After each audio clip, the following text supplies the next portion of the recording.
So here on the Motoring Chronicle, we like to look over data and go through polls and reports and things that are reported by government companies and also private companies as well when it comes to, the landscape of what motoring is like here in the UK. There's some very fascinating findings we've brought you over these past few months or so, and there's one here about, on average, by looks of things, an unexpected bill of £772 is enough to make most Brits want to replace their car. So let's have a look at this. Full article on the Motoring Chronicle as always, guys, you know how we do on here, but let's see what's been said here. So an unexpected car repair bill of £772 is the breaking point for drivers to part way with their current vehicle, according to a newly released report on Car Gurus, which is a leading automotive marketplace here in the UK. This is a place where people buy and sell used and new cars, and this is commissioned by a survey of 1,000 drivers here in the UK that own cars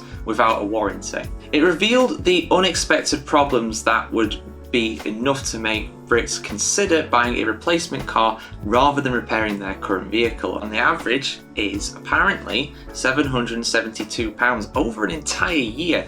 Now I'll let you guys in on a secret. I've mentioned my old car many times. It was a little Hyundai i10. It just had problem after problem after problem. I sunk a lot more than that into it to keep it alive, and in the end it wasn't enough. It did unfortunately die, but it got to the point where, like, if I actually wanted to keep it, that bill would have been at least £1,000. So I can see it, and then I got a new car. I was lucky enough to be able to do that, but unfortunately a lot of people aren't able to do that. Should the breaking point be reached at £772, owners would spend an average of around £14,000 on a new car, and that weighs out to be £13,500 more than they would spend on fixing the unexpected issues to keep it in good order. It depends on the situation. Again, when I got my car, my car when it was new, the new one, it's like 20 grand or something like that. But it's financed, so I spend every month on it rather than just paying it outright. I'd love to be able to pay it outright, but that was a lot. So when you look at it like that, it does seem odd. But when you think about it, most people will get cars on some sort of finance deal. So although it does cost them a lot in the long term, in the short term, compared to an immediate repair, it's actually not. Well, it's expensive still, but it's not ridiculously so, if you know what I mean. This data has also come during a time when the average age of UK vehicles roads is now up to 9 years, a full year increase compared to 2019. Does not surprise me at all, to be honest. Reliability, 57%, and costs, 45%, are the top reasons why today's drivers say they would want to replace their old car, reinforcing the breaking point factors. Other reasons include safety concerns, 20%, being able to afford a better car, also 20%, and the size being unsuitable, 12%. Yeah, cars are too big these days, but it's going the other way because people are trying to get smaller cars, trying to get ones that are cheaper to run and stuff like that. But then again, on the other side of things, if you've got a new family coming, you might need a bigger car. Survey data showed that 50% of UK car owners have made unexpected trips to the garage in the past 12 months. 50%. Wow, again, the cars are getting older, so they're more likely to break, so more people are likely to go to the garages.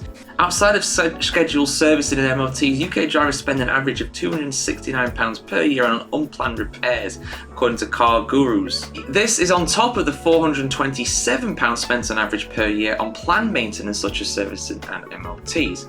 40% of the respondents said they are putting off repairs because of the cost and cars being driven with issues such as dashboard warning lights, smoke and exhaust, rattling engines, that's a big problem. People are driving cars when they're not in the best nick because they can't afford to repair them. Nearly 3/4, 72% of drivers surveyed said they are stressed by the prospect of unplanned car repairs, and 90% rely upon a garage to carry out the repairs for them. We also did a video recently covering which car brands are more likely to be DIY'd upon by their owners, i.e. how many different car owners, depending on the brand of car they own, are likely to do their own DIY repairs. So we'll check out that video if you're not already, of course. The Car Guru study also outlined car brands that British drivers are perceived to be the most reliable and therefore least likely to reach breaking point. Now, I did do a video on which is the most reliable car companies in the world. This is one that is the perceived, so it's not necessarily accurate, but I'll do the top 10 in the reverse order and then we'll end the video with that. So number 10 is Hyundai, 9 Nissan, 8 Mercedes, 7 Audi, 6 BMW, 5 Volvo, 4 Honda, 3 Ford at third. No chance. VW at 2 and Toyota at 1. So there we go, guys. Those are the most reliable car brands people feel. But yeah, bit of negative news there, really. It doesn't seem like a lot of money. You think about how much these guys are charging in garages, and I'm not blaming them. It's the cost of the parts and the labour. Everything's going up. They have to pass it on to the customer, as crap as it is. It's just the reality of the situation. But yeah, not really positive news. But yeah, for much more news, negative and positive, on the world of motoring and motorsport, keep it tuned here to themotoringchronicle.com.